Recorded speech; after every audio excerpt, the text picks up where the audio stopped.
Morning everyone. Today I want to talk to you about one of my favourite apps, which is called Evernote, and it's a note-taking app. So it is a very wet Wednesday morning. It's chucking it down. You probably see lots of drips on the camera lens, so apologies for that. As always, Wednesdays is all things business systems and outsourcing. And today I want to talk to you about an app, piece of software, extension, all comes together, which is called Evernote. Now it's a note-taking app. It's a cross-platform, cross-device piece of software, and it's centered around note-taking, but it's so much more than just a note-taking app. So if I was going to describe this app to you, or give you my views on it, it's probably one of my most used apps, but also underused apps. And I'll explain what I mean when I talk to you through the way I use it. So, note-taking apps have become quite big over the last 10 years or so, maybe a little bit longer than that, whereby we're moving more and more into a technological world, replacing the traditional notebook. And there's so many different benefits to doing this. One, if you used to be anything like me and take all your notes in your notebook, get to the end of your notebook and you start a new one, you just can't find those old notes anymore. And there are some cool hacks and things you can do if you really want to stay paper-based, i.e. if you've not read it, read the bullet journal. It's a book which is it gives you a kind of technique on how you can continue using a paper-based journal or notebook to document your thoughts and to make them as searchable as possible, which is super important. But I'm very much a polar opposite to that. I embrace technology. I thrive the fact that I operate a paperless office, a paperless world. I don't keep any paper anymore other than a super important document like maybe my birth certificate or marriage certificate or something like that. Everything else is paperless, and even those are backed up online as well. So I know there's different people question security of putting everything online, but you know what? If somebody out there really wants to hack you, they'll be able to hack you. I mean, if they're good enough, they'll be able to hack anyone out there. And I think once you kind of realise and appreciate that, no matter how smart or how many steps ahead of the game you think you're being, if someone wants to hack you out there, they will hack you. And fortunately, in most instances, well, not fortunately, but for the small entrepreneur out there, people will try and hack government agencies and bigger fish than us entrepreneurs. Anyway, I digress. So that's just my view on switching over to the paperless world. And to do that, you need to kind of find software which replaces different functions that you use in the traditional paper-based world. Note-taking being one of them. Now, all my note-taking now, I have to confess, I have Evernote. However, I don't use it as it is a note-taking app. I don't use it as a note-taking app at all. All my notes and logs, I do journal. I journal in kind of short form, so rapid bullet note-taking style, which is you'll understand if you read the bullet journal. I have a very structured approach to doing it. I use emojis to categorise things that are easily searchable when I'm looking for certain things, and it's all backed up in the cloud. So I don't use Evernote for this purpose. The reason I don't is because all of my tasks and projects are managed through my project management software, which is Asana, and quite often I'll make a note about something that will require an action, whether it's an action for me or an action for other people. And regardless if it's within my project management software, I can assign that out really, really quickly and easily without taking it out of my note-taking setup. Whereas if I did it in Evernote, I would have to do that. So why do I use Evernote? Why am I promoting it, saying it's one of my most used apps? Because when you're talking about paperless, and when you're talking about kind of switching to that type of environment, there is a big part of your world that you need to capture. And when I say capture, there's a lot of productivity models out there. I'll talk to you about them. One of them is called CORD. I think it's capture, organise, record, deploy. I think that's what it stands for. I'll look into it and I'll update you on a separate episode, but the C is capture. And it is probably the most important part, because if you're not capturing, none of the other levels kind of fall into place. So what do I mean by capture? Well, Evernote is great for capturing stuff, and most importantly, making it searchable.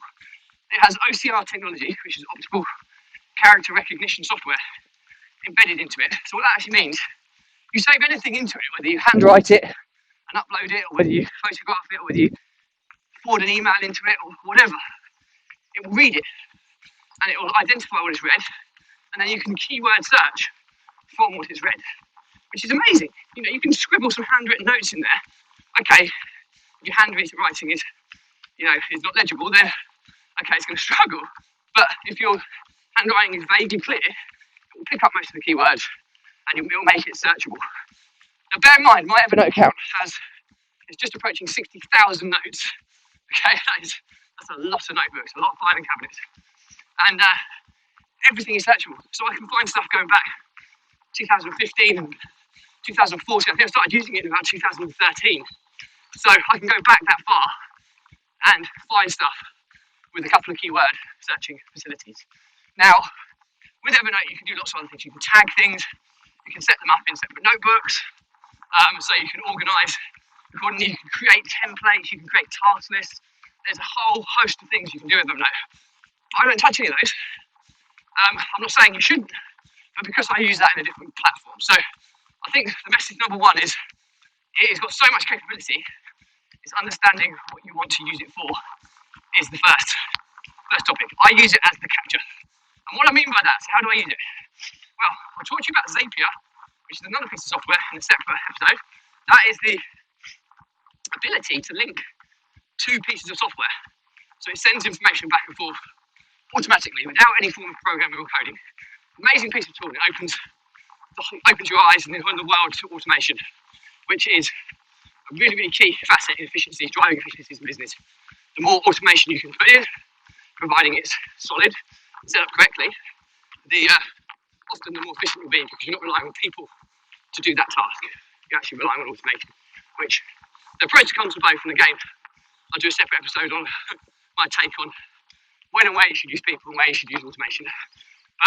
Regardless, by using Zapier with it, opens the door. So one of the zaps I have set up, which is what they call a connection, is between my G Suite or my Gmail account, whereby anything with an attachment gets automatically forwarded in to Evernote.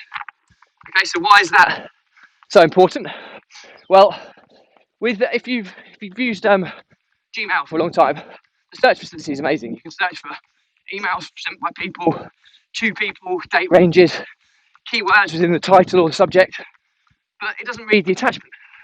So when you're looking for an attachment that you've been sent, quite often you can't find it.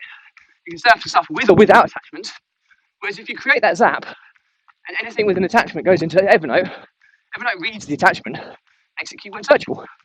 Super easy to find. The next one I link is my G Suite shared drives or my Google Drive, or both.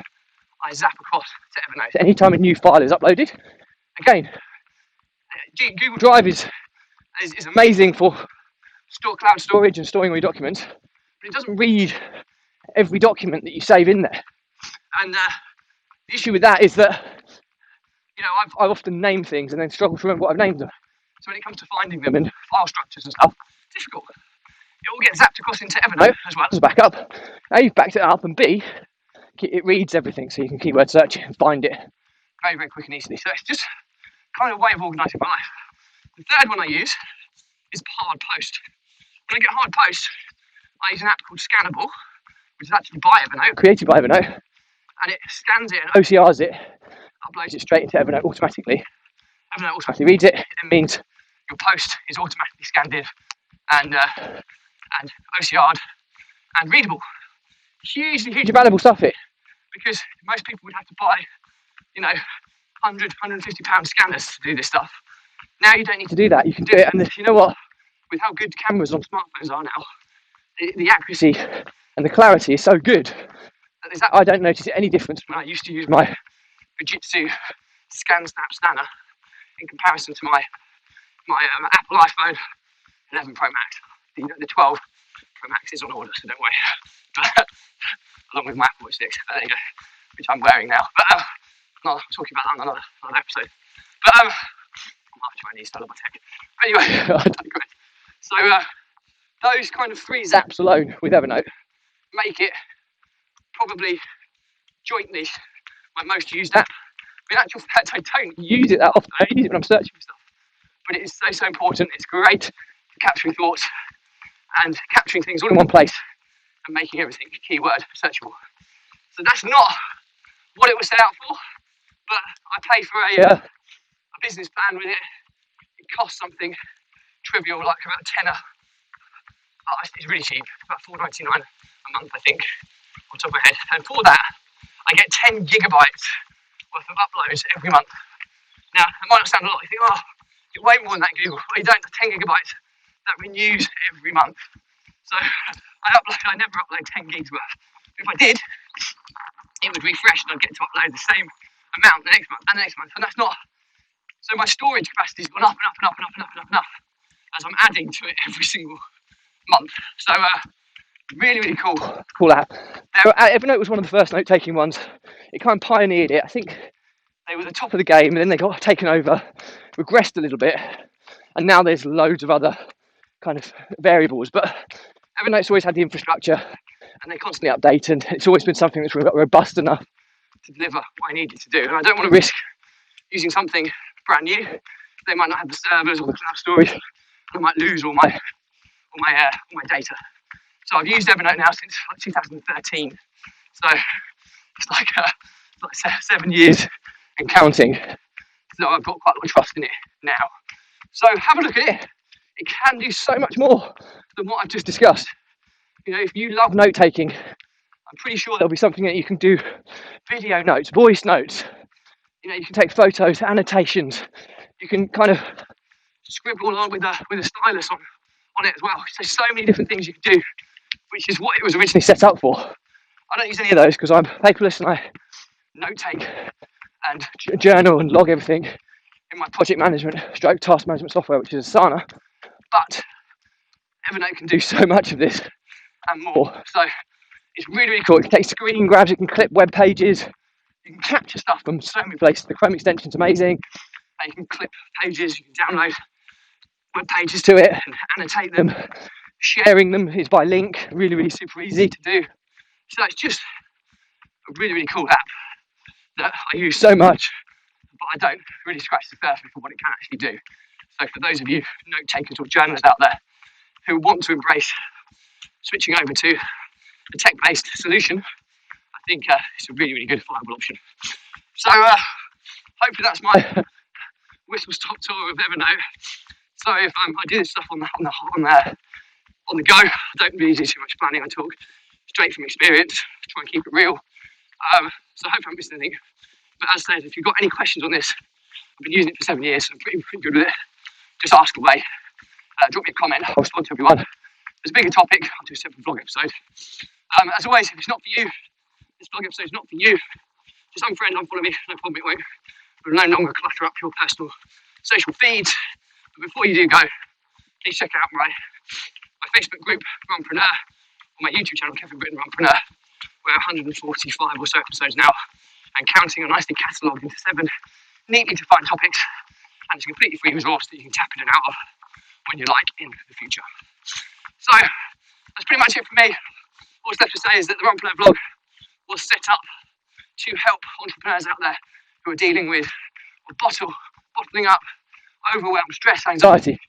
These are such common occurrences that so many entrepreneurs experience. It's completely normal, but it's how they deal with them which is the problem. I manage mine through using exercise as a mechanism, and I'm predominantly running as I'm doing this. But if you don't have a mechanism to kind of release that stress, that tension, and manage it and understand it and thrive under it, it will bottle up. And someone once said, pressure bursts pipes, and that's what happens. Something gives if you don't release it, and that's unfortunately often the entrepreneur's personal or mental health, where they have just a breakdown, or in many instances it's the business that suffers, and as a result the business fails, which is exactly what we're trying to do. So if this vlog can just help one person out there to avoid those situations, because so many of us are experiencing this, but just not comfortable opening up and talking about it. If this helps just one person, then the blog is going to be completely worthwhile. And my pledge to you is, if you want someone to talk to, drop me a DM. I'll always try and make time to help people wherever I can, time permitting. And I've just got such a passion in helping entrepreneurs to overcome this. I've been there, done it, and it's horrendous. And I want to avoid as many of you experiencing the same things that I've experienced over the last 15 years of my entrepreneurial life. So that's it for me today. I left us a positive note. As always, stay positive, stay happy, and I will speak to you tomorrow. Bye.